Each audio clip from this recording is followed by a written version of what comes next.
جس شخص نے مدینہ منورہ میں صفوان بن امیہ نے، جس نے ایک آدمی جو ہتھیار بناتا تھا اور ہتھیار جو ہے وہ بیچتا تھا مارکیٹ میں، پھر وہ ہتھیار لوگ اس سے خریدتے تھے، یہ تلواریں اور یہ نیزے اور یہ جو ہے وہ خنجر تیر یہ بناتا تھا، تو پھر وہ بیچتا تھا۔ ایک جنگ کے موقع پر حضور نے بھی اس سے ادھار کے طور پہ ہتھیار لیے تھے۔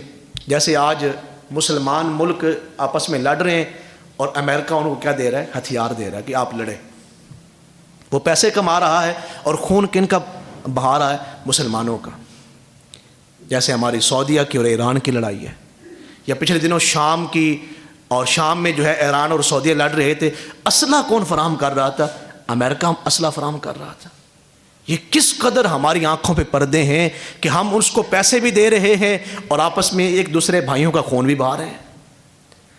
تو اس نے مدینہ منورہ میں ایک شخص کو بھیجا کہ یہ میں نے ہتھیار بنایا، اس کو زہر آلود کیا کہ جا کے مسلمانوں کے نبی کو شہید کر دے، اور میں نے پورے مکہ کے لوگوں کے سامنے وعدہ کرتا ہوں اگر تو پکڑا گیا، تجھے کچھ ہو گیا تو میں ذمہ داری دیتا ہوں کہ تیرے بچوں کا جتنا بھی ساری زندگی خرچہ ہوگا وہ میں خود اٹھاؤں گا۔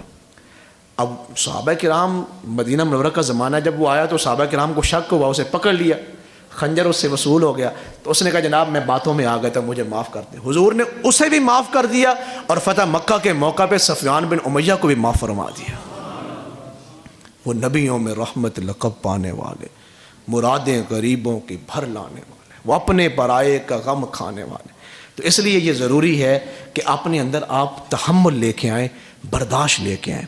میں نے اپنی زندگی میں یہ چیزیں اکثر دیکھی ہیں۔ سیدنا حضرت یوسف کا آپ ذکر پڑھ کے دیکھیں کہ ان کے اوپر زنا کی تہمت لگی، اللہ کے نبی پہ، پیغمبر پہ زنا کی تہمت لگنا یہ چھوٹا معاملہ نہیں، کوئی چھوٹا بہتان نہیں، لیکن اس کے باوجود انہوں نے صبر کیا، برداشت کیا، پھر جیل کاٹی، اور جیل میں پھر خاموش رہے۔ جب یہ سارے صبر اور برداشت کے مرحلے سے گزرے، پھر وہی حضرت یوسف ہیں اور مصر کے تخت کے اوپر بیٹھے ہوئے ہیں۔ نہیں، جس موقع پہ کیوں حضور نے فرمایا تھا کہ جس جگہ پہ آپ جو ہے وہ بہت زیادہ غصہ آ رہا ہے اور آپ ہمت رکھتے ہیں بدلہ لینے کی، آپ وہاں صبر کر لیں، خاموش ہو جائیں۔ جب آپ وہاں صبر کریں گے، اگر آپ کی عزت گھٹ جائے تو قیامت والے دن عزت مجھ سے لے لینا۔ یعنی ایسا کبھی نہیں ہوا کہ صبر کرنے والوں کی عزت میں کمی آئی ہو، معاف کرنے والوں کی عزت میں کمی آئی ہو۔ اس لیے یہ چھوٹی چھوٹی ہم جو لڑائیاں اپنے معاشرے میں دیکھتے ہیں، بالخصوص ہماری جو گھریلو لڑائیاں ہیں، ان میں بہتری لے کے اکثر ہم نے دیکھا کہ بچوں کو، ہمارے یہ جو بچے بے صبری کا مظاہرہ کرتے ہیں وہ گھر سے سیکھتے ہیں۔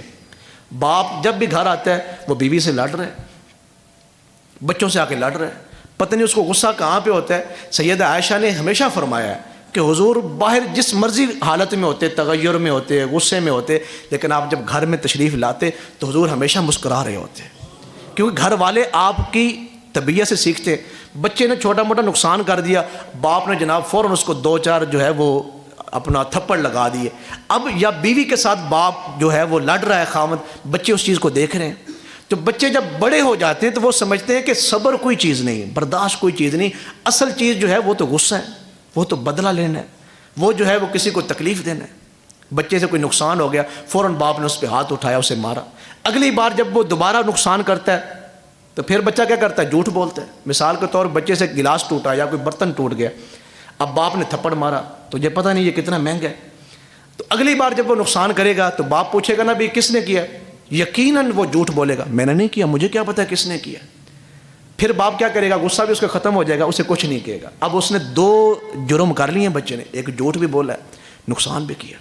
اگر پہلے آپ اس کو کور کرتے، اس کے ساتھ تحمل کا مظاہرہ کرتے، تو بچوں کو پتہ چلتا کہ تحمل کتنی بڑی چیز ہے۔ ہمارے ایک بہت بڑے عظیم بزرگ تھے حضرت میمون رحمۃ اللہ علیہ، اس وقت باندیاں تھیں، غلام خریدے جاتے تھے، تو یہ ان کی باندی نے کھانا پیش کیا، تو وہ بیٹھے ہوئے تھے، جب کھانا وہ دینے لگی تو ٹھوکر لگی، تو سالن جو ہے وہ حضرت میمون کے اوپر گرا، جس سے ان کے کپڑے بھی سارے خراب ہو گئے، اور سالن گرم بھی تھا کہ ان کے جسم کے جس حصے پہ گرا وہ وہاں پہ جلن بھی کافی زیادہ ہو گئی۔ تو آپ نے یوں تھپڑ ایسے کھینچا ہے، ایسے، میں قربان جاؤں اس وقت کے مسلمانوں پہ۔ تو وہ باندیاں ہو کے بھی قرآن مجید کی حافظہ بھی تھیں اور قرآن مجید کی عالمہ بھی تھیں۔ جب ایسے آپ نے تھپڑ اٹھایا نا، اس پہ یوں ہاتھ اٹھایا، وہ نیچے بیٹھ گئے۔ اور بیٹھ کے نا اس نے قرآن مجید کی ایک آیت پڑھی والکاظمین الغیظ، کہ اللہ کے جو محبوب بندے ہیں وہ غصے کو پی جاتے ہیں. آپ نے یوں ہاتھ کیا ہوا تو ہاتھ نیچے کر لیا. پھر اس نے آیت مبارکہ اگلا حصہ پڑھا والکاظمین الغیظ سے آگے پڑھا والعافین عن الناس، کہ وہ لوگوں کو معاف کرتے ہیں، لوگوں کو معاف کر. آپ نے فرمایا جا تجھے معاف کیا.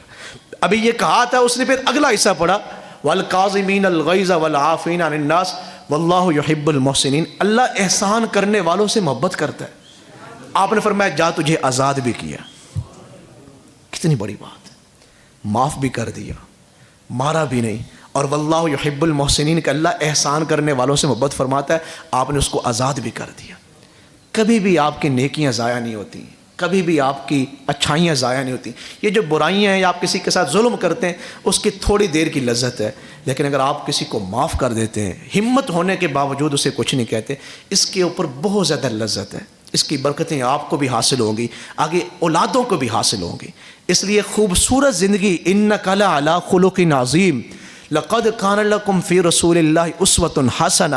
حضور کی مبارک زندگی کو امت کے لیے نمونہ کیوں بنایا؟ اس لیے بنایا کہ حضور کے اخلاق اتنے اعلیٰ ہیں کہ لوگ سوچ بھی نہیں سکتے، تصور بھی نہیں کر سکتے. اس لیے امام ربانی حضرت مجدد الفسانی کا بڑا عظیم آپ کے مکتوبات شریف میں آپ نے لکھا ہے کہ بعض لوگ سمجھتے ہیں کہ سنت جو ہے نا، حضور کی جو سنت ہے وہ صرف کھانے پینے کا نام ہے، کہ جناب کھانے کے بعد میٹھا کھانا سنت ہے، انگلیاں جناب چوسنا سنت ہے، یہ گوشت جو ہے وہ ران کا کھانا جو ہے وہ سنت ہے. بس کھانے پینے کی سنتوں کا پتہ ہے لوگوں کو. حالانکہ سنت کی جو پیروی ہے اس کے 7 درجے ہیں، 7 درجے.